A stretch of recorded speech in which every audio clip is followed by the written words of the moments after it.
So, thank you for attending, and I do apologize for not being there in person. There were some logistical problems, and but I hope that we are able to manage this well by distance. What I normally like to do is to invite everybody to interrupt, to discuss, to debate, to disagree, to seek clarification. Whatever you feel like doing, I would not be insulted if you seek clarification, if you interrupt me, if you ask questions, or even if you disagree with me. I think that the most important thing of these workshops is for you to get a message out of it, for you to get something out of it. And I'm actually hoping that I will not get to the final slide of my presentation, because that means that we've discussed things that are on your mind and not just things that are on my mind. I'm a medical doctor by training, and I'm a full-time medical educator and director of a research center here at Flinders. Formerly, I was a professor at Maastricht University in the Netherlands, with an interest in assessment, but gradually my interest has broadened, and now it's much more on research. Medical education research is not something that we take for granted, and Gundar's already alluded to it. Not many universities have a strong center for medical education research. I find that quite odd, because even if you, here in Australia, education is often seen as a bit of a business, and I find it very odd that you run a business without spending research and development on your core business. I find that very odd. Yet, it's always important to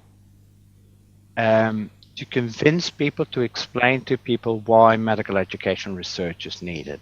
And that's why I want to focus on that area or that topic in this first presentation.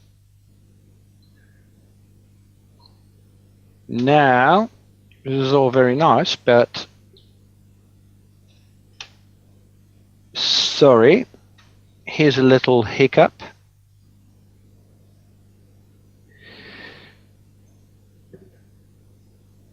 Yeah, here we go.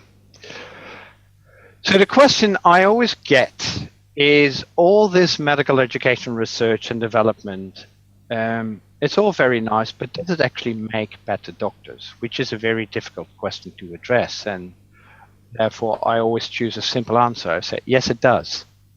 And then, of course, people ask me, how do you know? And I explain.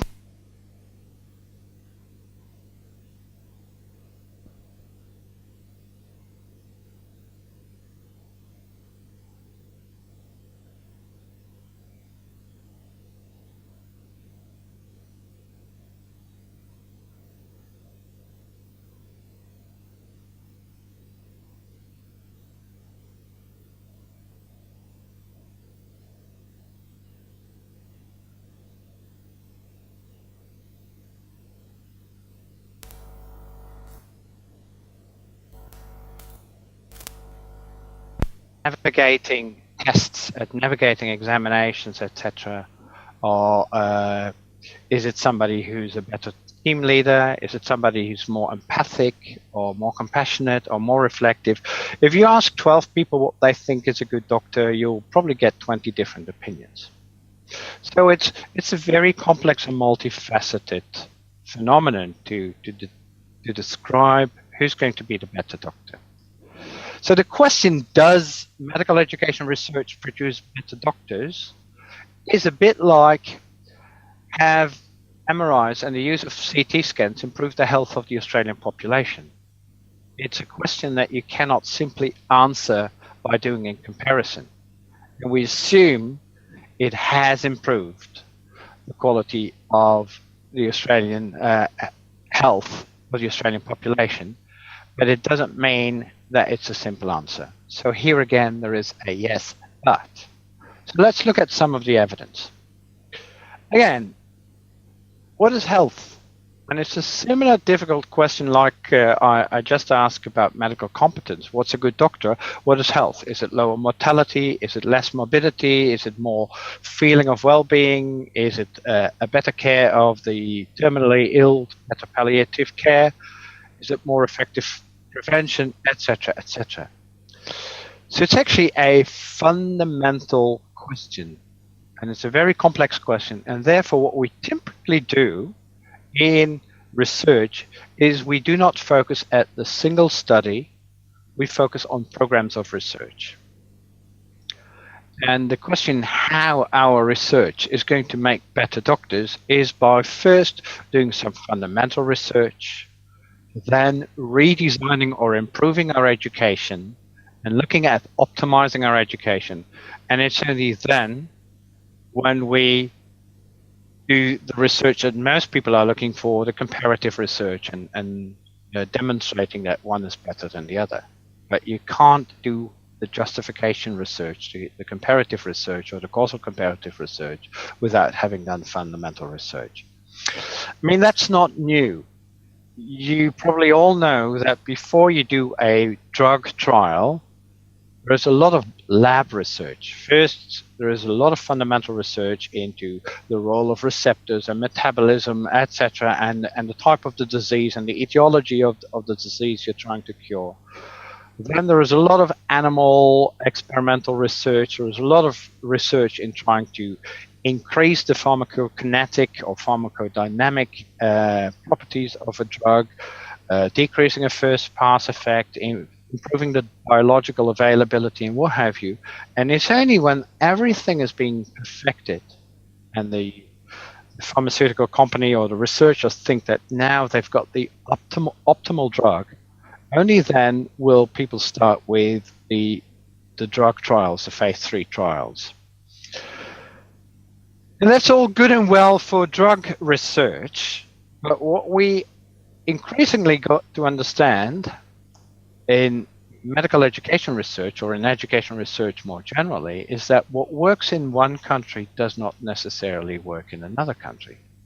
You can safely say that if a drug if statins lower cholesterol in Europe, they probably lower cholesterol in Asia as well.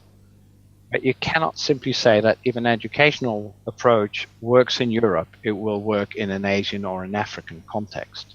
It will not, actually, because the context, the local culture, the local uses, the local traditions, the local way of doing education play a major role in the effectiveness of the program.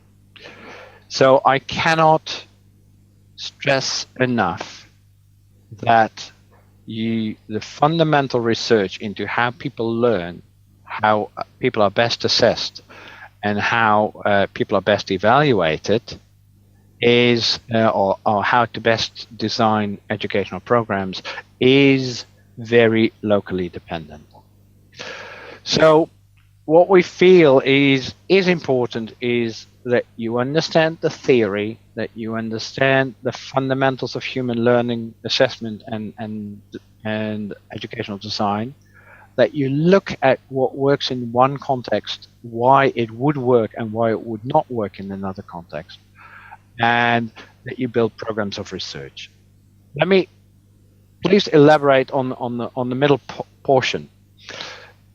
When I studied medicine in Maastricht, we did problem-based learning with a 7-jump, and part of the 7-jump would be people critically questioning each other, and even questioning the teachers and the tutors and what have you. The reason why we did that is because through that questioning and asking the critical questions, you learn better, because you're constantly reorganizing the concepts that you have to understand in your mind. If questioning a teacher causes the teacher to lose face, it doesn't work.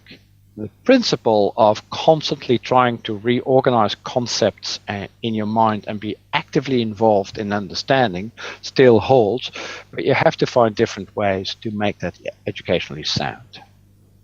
So it's not a matter of different cultural contexts, different societies, different countries having to adapt to what works in, for example, in the Netherlands or in Canada. It is understanding why it works in Canada or in the Netherlands. What are the fundamentals, and how could you redesign them to fit an Indonesian, a Nepalese, an Ethiopian, a Belgian, or a Ugandese context?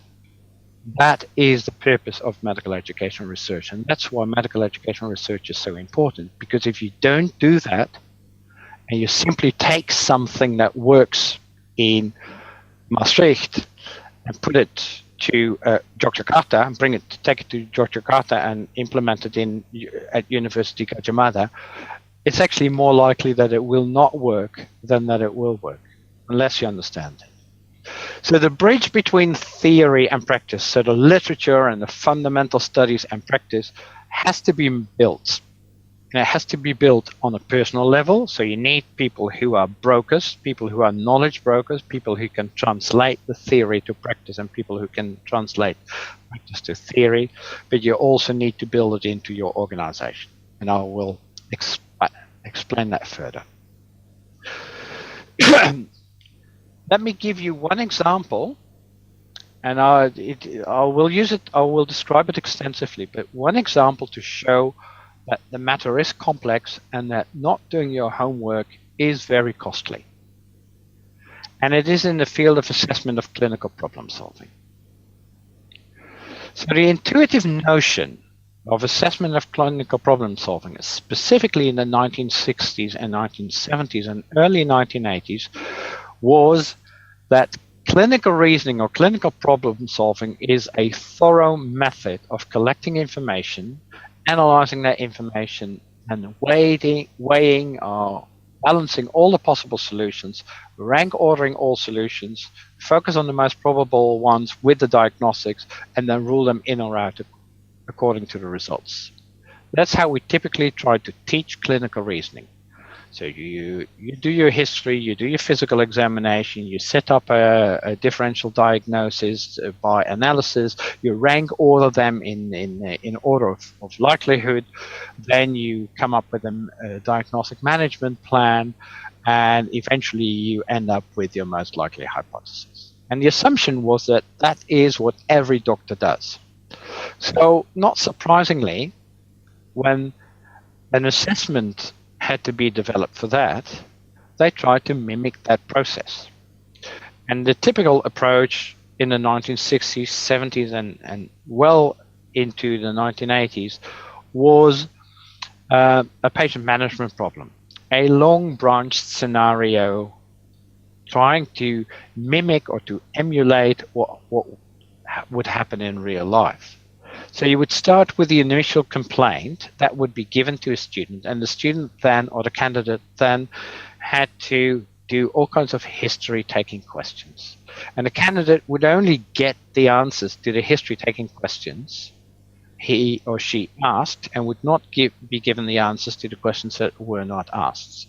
So there were latent imaging techniques, and later on with computers that became easier, etc. And then after the history was done, the candidate would move on to physical examination and would just indicate what physical examinations he or she would want to do. And they would, again, the candidate would only receive the answers or the results to the history that he or she did, and then move on to additional diagnostics, etc., etc. And then finally, the candidate had to come up with the solution to the problem. And the idea was that there were good decisions and bad decisions, and every decision could then be scored, and the total score would be an indicator for the candidate's ability to clinically problem solve. It sounds intuitively nice. And certainly with the advent of computers, it could be easily built into a computer system and made more authentic, etc. So intuitively, it sounded nice. And the idea was that this pathway, for example, let's suppose that were the ideal situation, and that would give the highest marks, and any other pathway would yield lower marks. And then there were some unexpected findings. First of all, experts did not agree. When you were to present this to a group of experts, they would all come up with different solution pathways. One expert would say that it's very important to do this, the other would say, no, it's much more important to do that, and the third one would say, oh, no, you can proceed directly to this, which was called the idiosyncrasy of expertise. So experts solve the same problem differently. They roughly arrive at the same solution, but they use different pathways. The second problem, which was even more important, was the fact that one case was a very poor predictor of how you performed on any other given case. So even if you got some agreement between experts, a candidate could do very well on one case and very poorly on another case, which was called the domain specificity of problem solving. So the first one means that different people differ about the way they solve one case, and the second one means that different cases differ about the in their judgment of the ability of a candidate, which meant that long testing times would be needed to achieve sufficient reliability. So up to 8, 9, 10 hours of testing time would be needed before you could achieve a good reliability, which basically made them unfit for high stakes testing. So the first problem was called idiosyncrasy. The second one is the famous domain or context specificity. Then the third problem emerged, and it was identified by Schmidt and Boshausen and Jeff Norman. They found that once you've got around these domain specificity and idiosyncrasy problems, if you gave those cases, if you presented those PMPs to experts, non-experts, so junior students and intermediates, recently graduated doctors, it was actually the intermediates who performed much better than the experts, which is logical because let me go back to the previous one. Everything bit of information that you collected in these pathways would give you some sort of score. So the more information you collected, as long as it was relevant, the higher score you would get. But experts are actually not more proficient, they're more efficient. They need less information to come up with the right conclusion. And then finally, there was the issue of queuing, of multiple choice and open-ended questions, which was more unpredictable effect than we thought. So what should have been done before starting with these assessments, before even designing these assessments, is to better understand what expertise is. So we needed fundamental research. And here's some bits about fundamental research. A large portion of what we do in medicine or in daily life when we solve problems is pattern recognition. We simply recognize patterns. The next one is that we are able to represent the problem in bigger bits, and I'll explain that later.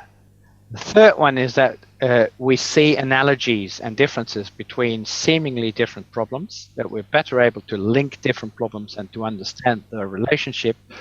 And finally is that an expert is somebody who's got multiple strategies to skin a cat. So multiple strategies to solve a problem. And not one way, but if one way doesn't work, the expert has 3, 4, 5 different ways. Let me explain those further. If I ask you how much is 12 times 12, you will probably know immediately that it's 144. Or if I ask you how much is 10 times 10, you come back with 100. That's pattern recognition. Pattern recognition, but basically means that you don't have to do any thinking you generate the answer. You can actually generate it unconsciously without even thinking. And we do those things all the time. The moment you came into this room and you had to open a door, you didn't have to analyze the object in front of you. You unconsciously knew it was a door. You unconsciously knew how to open it. That's pattern recognition. And it helps you to a large extent, but not always.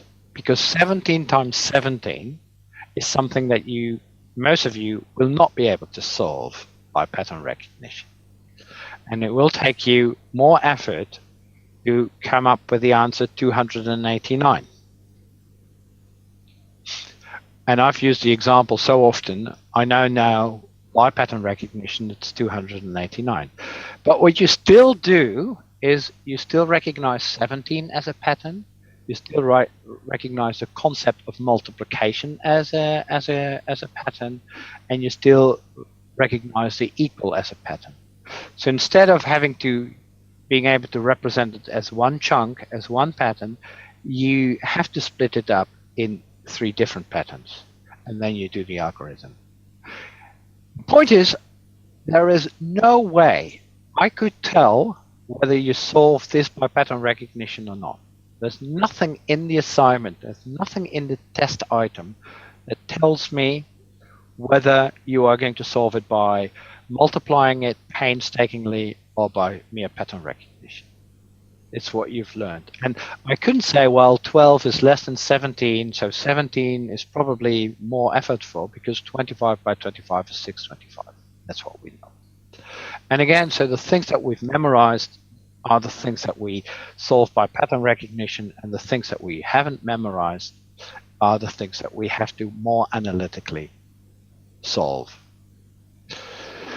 So that's one bit, and people didn't like that because it basically says that an expert recognizes more patterns and therefore is more efficient, and therefore actually the PMPs, the patient management problems, were invalid tests for expertise. The second one is chunking. Chunking means that you represent the problem and memorize it with more ease. Here is a bit of text. And I'm not even going to try to pronounce it, but because it's very old English. It's a Beowulf, one of the first poems written in English. If I were to lacken this and ask you to write it down, you would do it tough because there are letters you don't know. The AE combination and this funny D and this. So there are all kinds of funny letters and you don't have a pattern for those letters.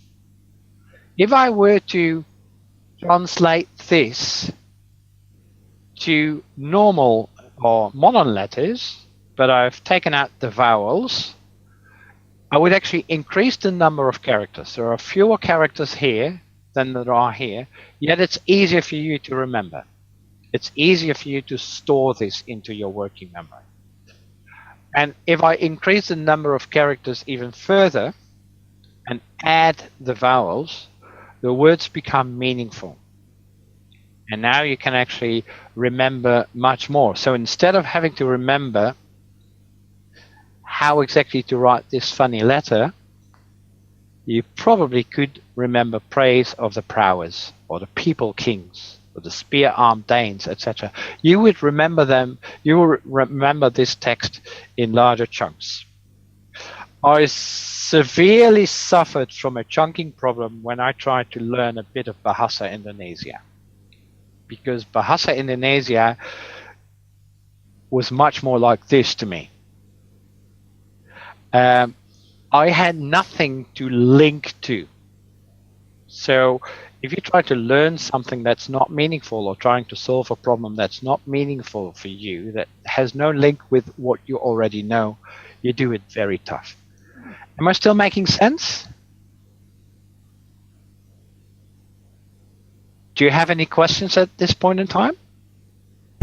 If there is any question, the microphone is already on your table.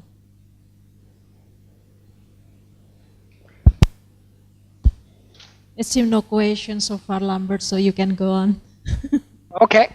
Yeah. Okay. Yeah, it's a bit of a switch here between all kinds of. Oh, here are we? No, this is not the one you want to see. Is it? Yeah. So that's chunking. Then the next one is the issue of transfer.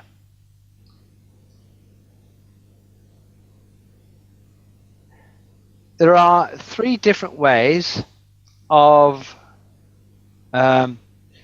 making sure that you automate things and that you simply are able to solve different problems. And let me explain one to you. If I ask you, how much is 48 times 52? You would probably do the math, and then you would get to 2,496. 2 times 8 is 16, carry 1. 2 times 4 is 8, carry plus 1 is 9, 0. 5 times 8 is 40, 5 times 4 is 20, 24, 2,496. So how much is 48 times 52? And now you all come back and say 2,496. So let's take it away. Here's another problem. 48 times 52 is, now you've memorized it, 2,496. So now you've solved the problem by pattern recognition, or by recognizing the problem. It's what you do with when you open a door. It's what you do if you see a patient with a disease that you've seen 1,000 times before. You recognize. But it doesn't help you if I ask you how much is 47 times 53. Because if you can solve 48 times 52, it doesn't tell you how much is 47 times 53. For that, you have to understand the reasoning behind it. 48 equals 50 minus 2, and 52 equals 50 plus 2, which could be written mathematically as x minus a times x plus a, which equals x squared minus a squared. High school math.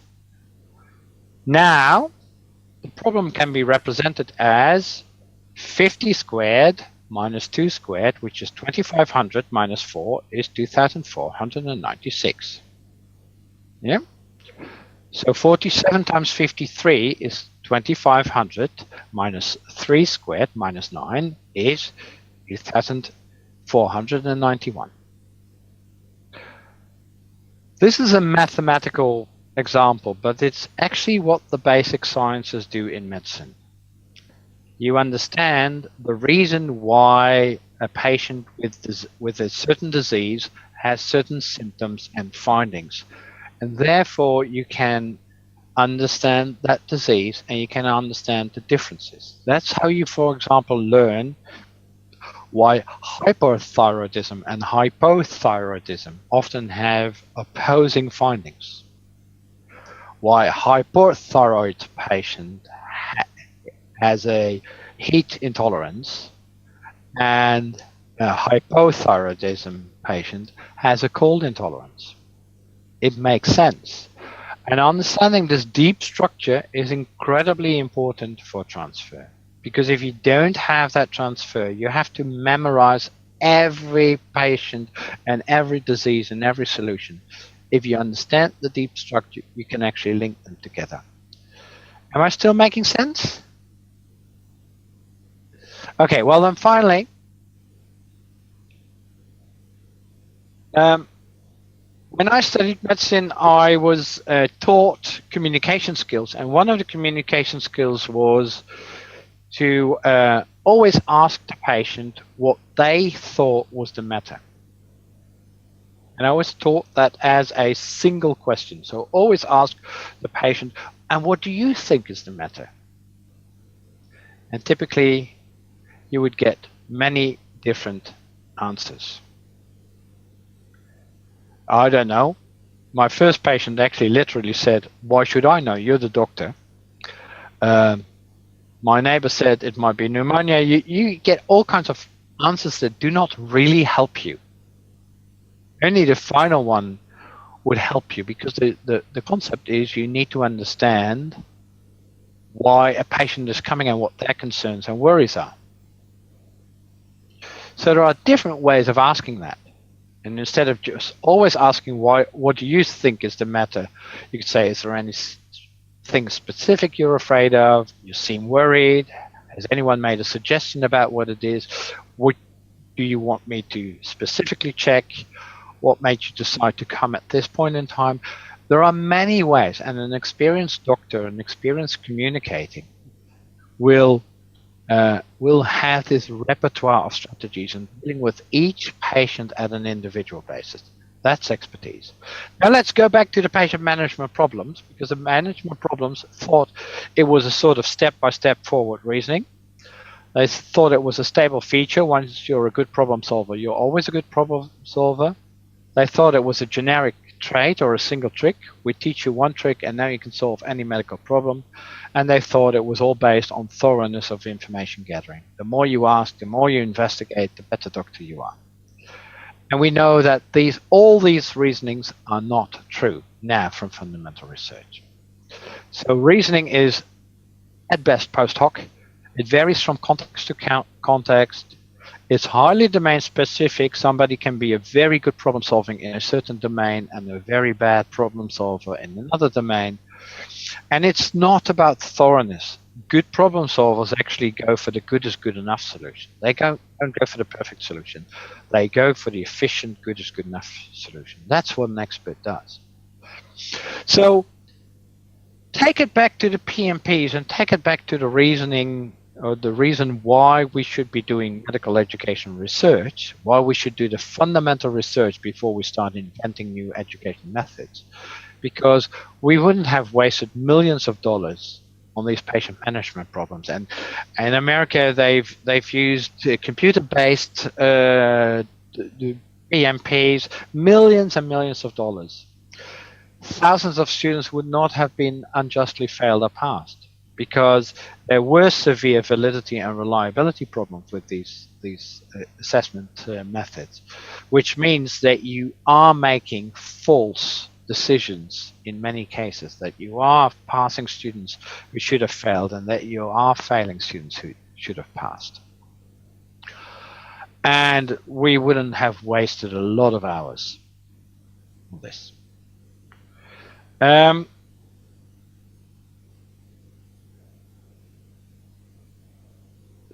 Same with education. So let me stop here. Let me pause here for a while. The medical education research as a program of research, which starts with fundamental research, which then goes on with design-based research, and which finishes with the justification research, may be a time investment, but it's certainly a matter of efficiency. And it's certainly making sure that what we're doing is the right thing and it's not a waste of time and money. It already starts with knowing your literature. And there are so many people, even now, who come to me with their new simulation program, and now they've got virtual reality and augmented reality, and now it can be more authentic and we can do simulation. And then they claim that you can do simulations with them and you can do high stakes testing to really test clinical problem solving. And the only thing I always do is go back to the literature of the 1980s. It's explained exactly there why, even with your augmented reality and your virtual reality hi-fi simulations, it doesn't work, because it has nothing to do with authenticity. It has everything to do with knowing how people learn and how people solve problems. Brief stop here. Do you have any questions? I would say like a mistake, because in the past several years medical educator using PMP, patient management problem, to assess the students. But then when the research show how the medical expertise is, we realize that PMP is not the appropriate, the correct method to assess. So if only we had done the research, perhaps we can reduce all unnecessary things. Any question to Lambert?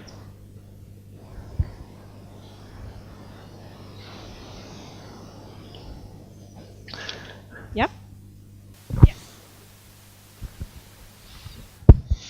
I have a question on chunking.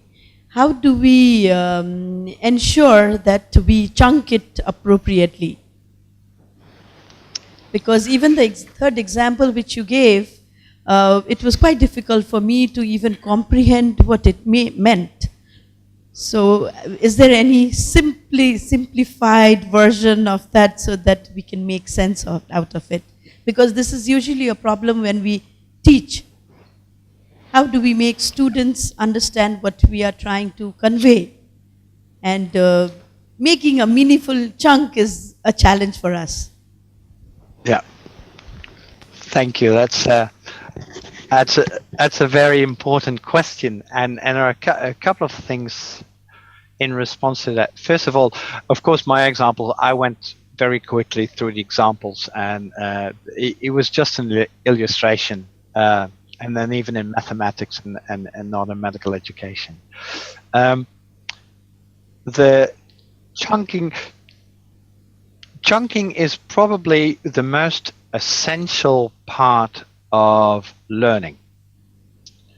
And at a very, very technical level, I would say the only thing the brain does is synapting, connecting neurons. And if two neurons connect, you're building a small chunk. And if more neurons connect, you build a bigger chunk. The research on chunking is probably some of the oldest. And the object of teaching, the purpose of teaching may not be to force the student to make the same chunks that you are making, but to allow the student to make their own chunks, because they have to be meaningful. So teaching is much more a way of illustrating the different types of chunks that somebody could make. And that's why this dialogue is so important, and that's why active learning is so important, because it forces the student to make a chunk. The best thing that you could do as a teacher, apart from teaching, but in a second phase, is to ask the challenging questions. So when the student says, "I've now understood it," if you can ask a question that forces the student to look at the whole thing from a different perspective, it will actually make the chunk stronger. That's a better chunk. If it's all about neuronal connections, then being able to retrieve something that you've learned is more likely if you have multiple entries than if you have a single entry.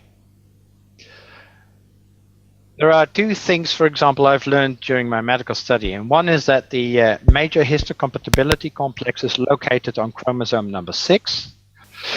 So the image froze. So there are two things I've learned during my medical study. One is that the major histocompatibility complex is on chromosome number 6, and the other one is a Frank-Starling mechanism. Why do I remember more about the Frank-Starling mechanism? Because there are multiple entries. I understand heart failure, I understand preload, afterload, and all these things. Whereas the major histocompatibility on chromosome number 6, I just have to memorize 6. And I use that as a trivia. So the chunking is something that you can offer. This is a way to understand things. That's what I'm trying to do now. I'm linking all kinds of concepts. But in the end, it's the student who will have to build their own way of chunking information. And your role as a teacher is best served by also asking critical questions or allowing your student to ask critical questions.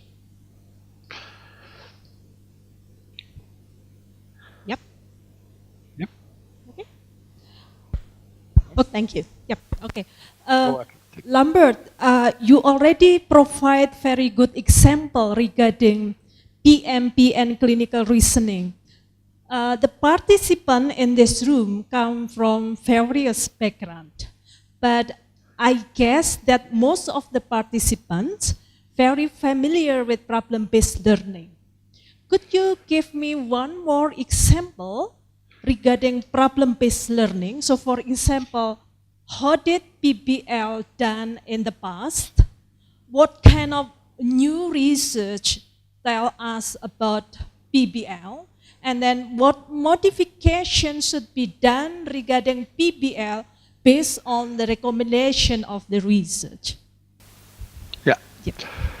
When PBL started, it was basically a method. People started with PBL and thought, oh, sounds like a good idea, and they started with it, but not knowing exactly what they were doing.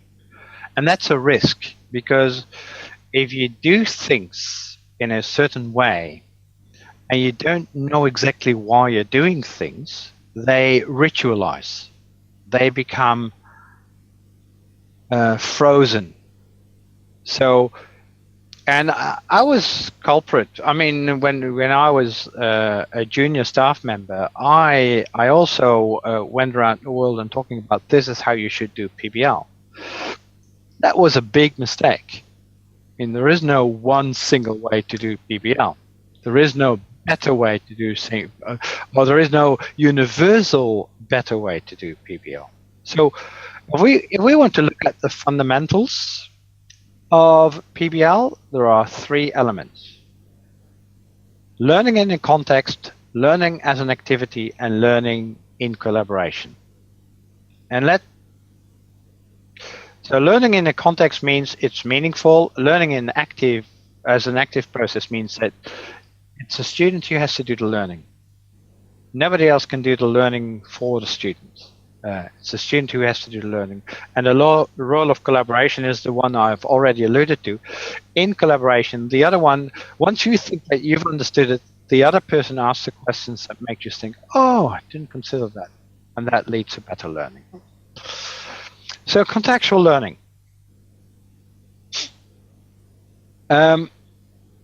Contextual learning means that we understand things better if they are meaningful. And I think we have the, let me go back to this one. We have the example of any example in which you have to, from your own experience, in which you had to learn things that are not meaningful, and how it's much more difficult to learn that as compared to when things are meaningful, demonstrates the effect. There is this funny example of, I will give you now a couple of sentences, and I want you to memorize them, as many as possible. Running is better than walking. The dunes are perfect. A newspaper is better than a glossy magazine. Children love it. Once it breaks loose, you never get a second try. Birds seldom get too close. A rock can serve as an anchor. If these sentences are meaningless and there is no framework in which you can understand them, they're very difficult to memorize. If I were to tell you that they are all about how to fly a kite, then running is better than walking. A newspaper is better than a glossy magazine. The dunes are perfect. Birds seldom get too close. A rock can serve as an anchor, etc., etc. They suddenly become meaningful. And you would be able to memorize many more of them and actually retrieve them. The second one is the role of active learning. We tend to think, and that's the old idea, that if people sit in a lecture hall and they listen to somebody telling them stuff, that's an effective way of learning. But learning, like I said, is building synapses. It is an active process, and it's an active process of linking the new information to what you already know in the most effective way. My former boss and I, Kees van der Vleuten, once ran a workshop here, and I illustrated this by using the word blij. Blij is a Dutch word which means happy. And I explained about it that I like the word blij because it sounds happy. Blij. And I explained that Dutch is a language which has these diphthongs, and an I and a J together are combined and called an A, etc., etc. So a whole story about it. And then we went on with a workshop. And at the end, after 2 hours, when we were almost done, Kees asked the audience, and what was the Dutch word for happy? And everybody came back with blij. So what they did, they elaborated on the concept. We gave them associations. They associated it. So learning is an active process. And the third one is collaborative learning. You learn from each other, but you only learn from each other if you think that the other one has to, your peer or the other person has something to contribute to the learning. They will ask the critical questions. So what this all means for education is that I don't actually care whether you do problem-based learning or team-based learning or case-based learning or whatever you want to call it, or any type of learning, as long as it's meaningful, as long as it requires activity, and as long as it involves a dialogue with other learners and with critical questions or critical concepts. Once we understand those fundamentals, you can build them in. Like I said, collaborative learning is very nice as a concept, but if asking a critical question causes the other one to be offended, you cannot use the method that's used in the 7 jump. You have to find ways that are suitable to your cultural context, that will not offend people, will not put people off. And that's something that we've ignored, again at our detriment, trying to export rituals to other countries rather than educational concepts. And again, that's why the fundamental research is needed. That's a long answer, but is it sufficient answer to your question, Candice? Yes. Yes, thank you so much. Any more questions before Lambert continue? No? We are good? Okay, do you still have more slides for this session? Oh yeah. It seems that we are good. I can go on so forever, far. Candice. But I'm going to skip a couple because they've been set now. So this is an explanation why medical education research and doing the fundamental research is so important. And I've given the example of the patient management problems, and I've briefly alluded to problem-based learning as just one way of active learning. Whereas if you really understand why things work, you can easily adapt them to your own situation. Here's a very fundamental point, and it has also been made by an author called Gian Ciolo, together with Kevin Eva and Jerry Colliver in a paper in Medical Education. Much of the medical research aims for replication. So if you give somebody statins and you achieve an absolute risk reduction of 14% in Finland, we want to know whether you would still be able to achieve a 14% absolute risk reduction in Indonesia or Australia or Africa or what have you. That's replication. Medical education research seeks for understanding and adaptability. So it's not take a method, prove that it works in country 1, and then unabbreviatedly implement it in another country. It is have a method in country 1, understand the deep fundamental, the molecular level of why it works, take the concepts and re-implement, redesign, and adapt it in a different context. That's what medical education research tries to do, and I cannot stress that enough. That's why we don't do randomized controlled trials, because randomized controlled trials are a perfect way to demonstrate that something works beyond the context. And this is, our research is about understanding how to adapt to the local context. So one of the criticisms we often get is that our research is so theory and so theoretical, and it's not very practical. And there are many theories around in education: experiential learning, complexity theory, behaviorist theory, situated cognition, what have you, system theory, and all these theories are around. And why do we need all these theories? Well, there are a couple of reasons for that. First of all, what we are trying to understand are phenomena which are invisible. Nobody has ever directly seen knowledge. Nobody has actually directly seen skills. We've seen people perform things, and we've seen people tick boxes or write things to questions, but the phenomenon of knowledge is not directly visible. That's the same as in healthcare sometimes. Nobody has ever seen blood pressure. Yet we've seen the mercury column in the sphygmomanometer, we've felt the pressure, we've heard the corrosive tones in the arteries. So we hear and see things, and we infer a blood pressure. And that's what we're doing in medical education all the time in research. We cannot see the phenomena that we want to study. Secondly, is what we understand, it's not simple, it's actually complex. And again, it's the same as in healthcare, because when you're seeing a patient, and before you see a patient, then I were to ask you, what are you going to say 2 minutes and 45 seconds into the consultation? You would say, I don't know. You can't predict what's going to happen. But you can predict roughly what the possibilities are. And you know that when you go into a consultation, you will not be hitting or kicking the patient unless with a reflex hammer. There is some predictability, but what exactly you're going to say 2 minutes and 45 seconds into the consultation is impossible.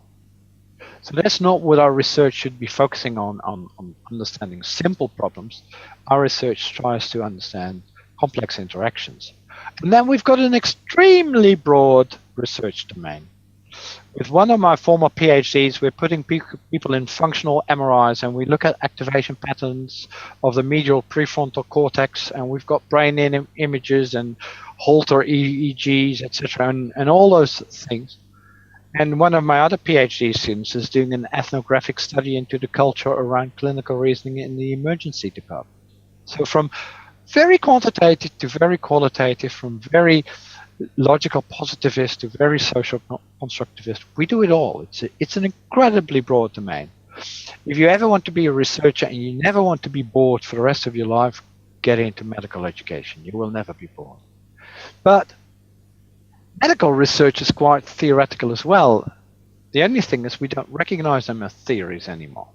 But we do have theories about why diseases happen. We have a theory about autoimmune disorders, or autoimmunology, hereditary, toxicity, degeneration, vascular, etc. We've got all kinds of theories about this.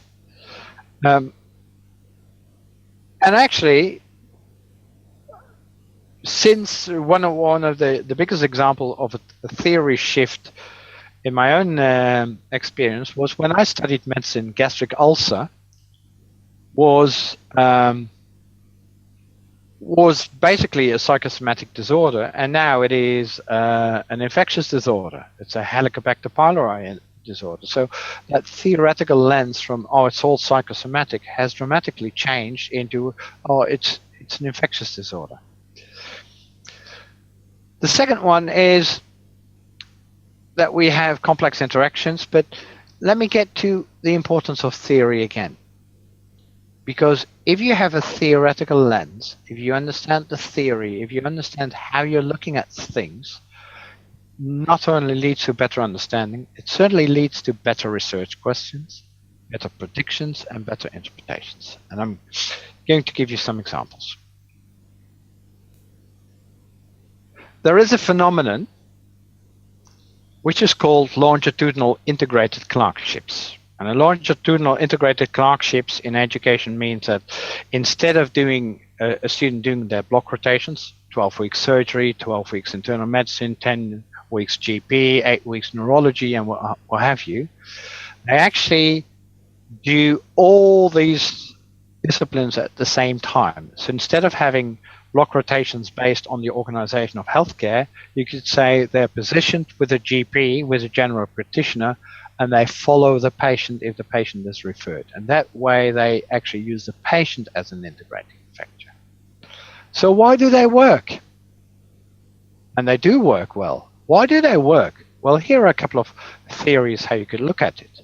You could look at it from an information processing theory perspective, from a cognitive load, transformative learning, attachment, script theory. And they would all lead to different assumptions as to why they would work. The development of multiple meaningful cases results in the increase of a repertoire of exemplars. So you've got more ways of dealing with them, more ways of explaining it, what happens. And that leads to better retention. The reduction of extraneous load. You don't have to get used to a new situation after every 10 or 12 weeks, and therefore you know your patients and you have a more active role. Increased safety, because you know your stuff, you feel safer, and that way you can learn better, etc., etc. And better research questions. Here is the example of gastric ulcer as a stress-related psychosomatic disorder. And this is actually a research question from that time, the influence of personality and the emotional stress on the genesis of gastric ulcer. Was a study in the 1970s in gut.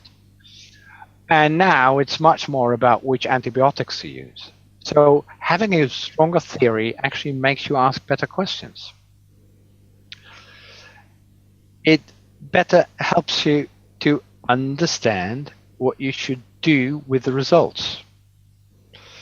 So one of the typical questions that we often see in medical education research is what's the correlation between open-ended and multiple choice questions?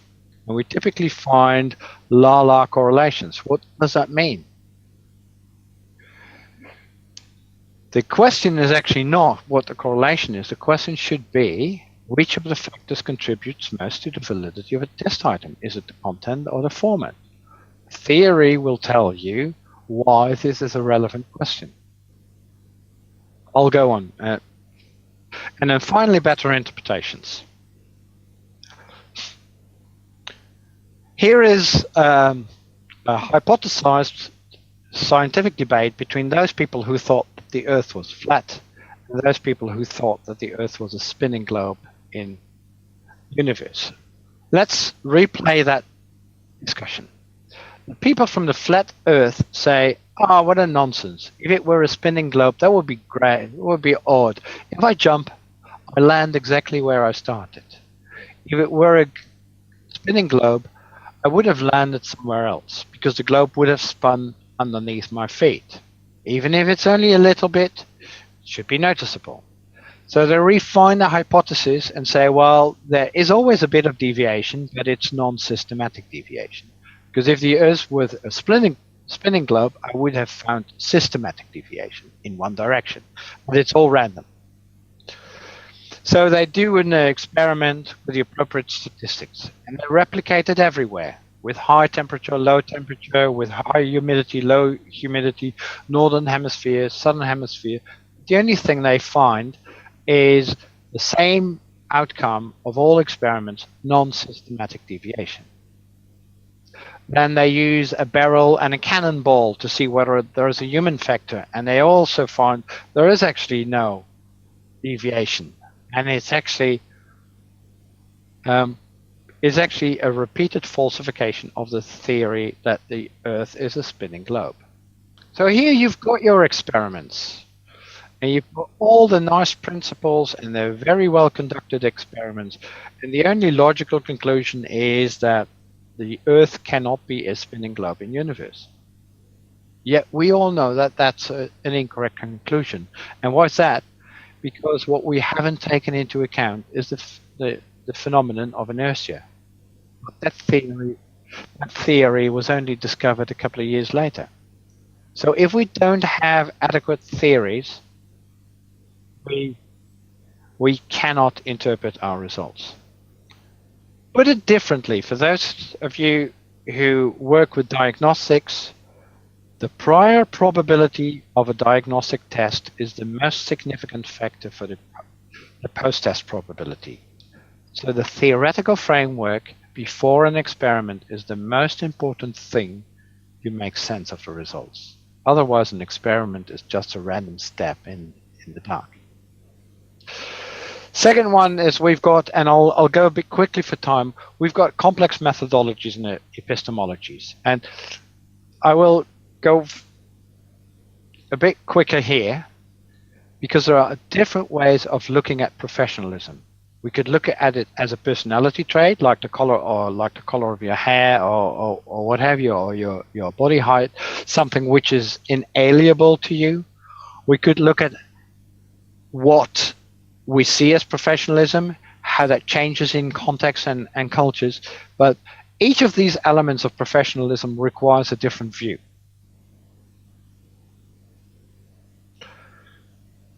And then finally, we've got all these things that we want to study: admissions and assessment and academic values and organizational change, and all these methodologies and all these epistemologies, and all these study types, and sometimes we have to find our way in connecting all these things. So it's quite a complex thing. And then finally, we have to use our local situation. What we typically do here is teachers identify a problem. And the worst thing to do is to go from the local problem immediately to a research question and study. So one of my PhD students came in and said, these students are all using laptops and Google and iPads and what have you during the PBL to look up the answers. That's not good. That's not how PBL should be. And she wanted to do a comparative study immediately between PBL with and without computers and laptops. And I urged her to first do the analysis and then look at why things work. So she went down to the contextualism and the collaboration and the active learning to do a further study to see where computers could help and could hinder. I'm going to skip these things because of time, but this is actually what happens in a good research program. You identify a problem, there is the fundamental research in which you understand the phenomenon, there's the fundamental education research, you redesign your educational practice, and you only then you will look at justification research to predict and to look at whether it really works, whether it's really an improvement, and then finally you implement it in such a way that you teach your teachers to do the things. I'm going to stop here because otherwise we run over time. Okay, before you stop, can I invite question from the audience? Yes, please. Any question?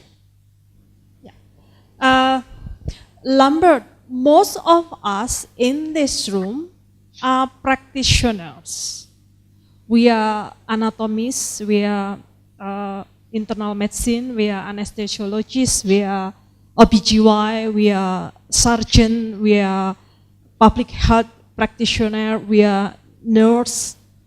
So we are practitioners. You mentioned the importance of the theory to do educational research. We know the problem in a reality, unmotivated student, for example, or as you mentioned that during self-directed phase in a PBL, student just refer to Wikipedia or just to copy-paste old work and without trying to search more appropriate answer and so on and so on. We we face a lot of problems, but we don't know the theory. Is there any suggestion? If we want to start with educational research, what should we do? The most important lesson, the most important message I can give is do not start on your own. Align with somebody who understands medical education research. And the medical education research community is a very open community. People are very willing to help. And trust me, it is effective and efficient to incorporate somebody with those research skills. It's a discipline which has over 10 or 12 peer-reviewed impact factor journals, and the impact factors are increasing. It's a scientific discipline on its own. So you do involve somebody with the knowledge. And I mean, you've got sufficient people there at University Gajah Mada who know about this. We've got people here, there are people everywhere who are willing to collaborate and to think with you. If you're going to involve them at the early stages of your study. The worst thing that anyone could do to me is come to me and say, I've collected these data, can you help me make them publishable? I'm not a wizard. I'm just a simple researcher. So contact them early, discuss the problem, discuss what you want to research, and look for the viability of that research. Those are the most important messages I can give. I'm an editor I've long been an editor of the journal Medical Education. I'm now an editor of Advances in Health Sciences Education. Roughly 80%, now that's a bit stark, 70% of the manuscripts I see I reject outright. And I am not passing them on to an associate editor, and I'm certainly not passing them on to reviewers, simply because often people have started doing research without having sufficient medical education research expertise on the team. Medical education researchers can't do their research without you, because they need your knowledge and expertise as well. I wouldn't dream of doing research in the field of education in internal medicine without having somebody on my research team who knows internal medicine. That would be stupid. So I urge you not to do research in medical education without anyone on your team with medical education research experience. And it saves you time, money, and a lot of frustration. Okay.